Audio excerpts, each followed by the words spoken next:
So I want to have it. So I said, nobody has ever heard of radicchio. What are you talking about? Is it bitter? Is it color red? This and that. I said, look, you say you have all of the sources, you can get anything from all over the world. I want this thing. 3 months by, Stan calls me triumphant and he said, I got your stuff. I said, what? He says, that chicory you asked, send it. Pause. I said, what's wrong? Send it. He says, well, I want you to know the little box cost $32. So send it. He says, yeah, but the freight is $190. Do you want it? So I got a box of radicchio. And it was, what do I do now? The tendency of Valentino is always to think more of modern Italian cuisine, which has more of a Mediterranean approach. And with the Mediterranean approach, it's olive oil more than butter. It's olive oil and almost no butter, especially because that's the approach that everybody is aiming. And for us it's normal because I grew up with it. Because, you know, as a Sicilian, and in Sicily they produce spectacular olive oil, it's so important to start with what my mama used to call it olio buono, obviously the best possible olive oil.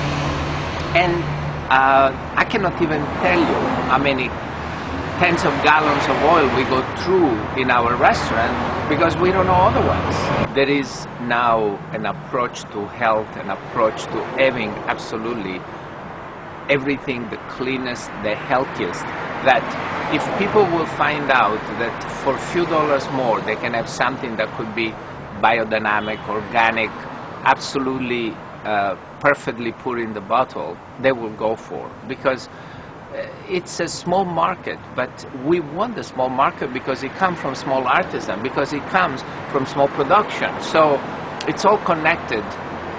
Who's going to be the audience, who's going to be the market for these things, and it will be the finest restaurant, store, gourmet shops and so forth that are always looking, just like we have done forever, for the over-the-top, that little extra.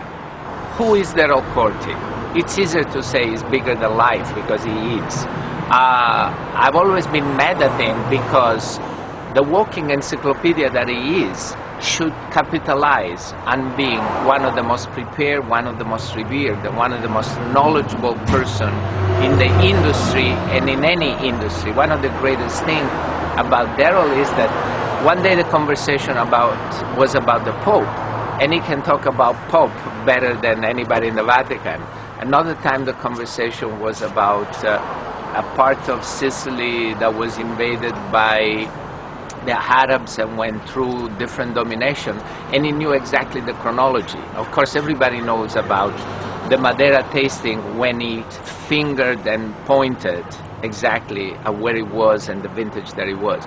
But for me, when I have a relationship with somebody for 30 plus years, there is that mutual respect, that mutual admiration. But more than that, there is the pride that he has literally, without probably being loud about that because it's not in his style, I don't think there is anybody that has done more for Italian food than Daryl Corti.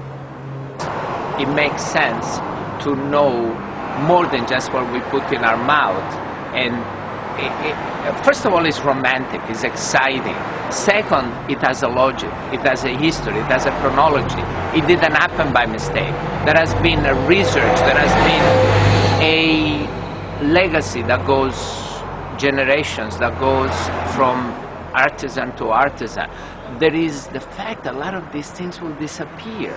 And you know, this is a form of art that very, very few people really grasp.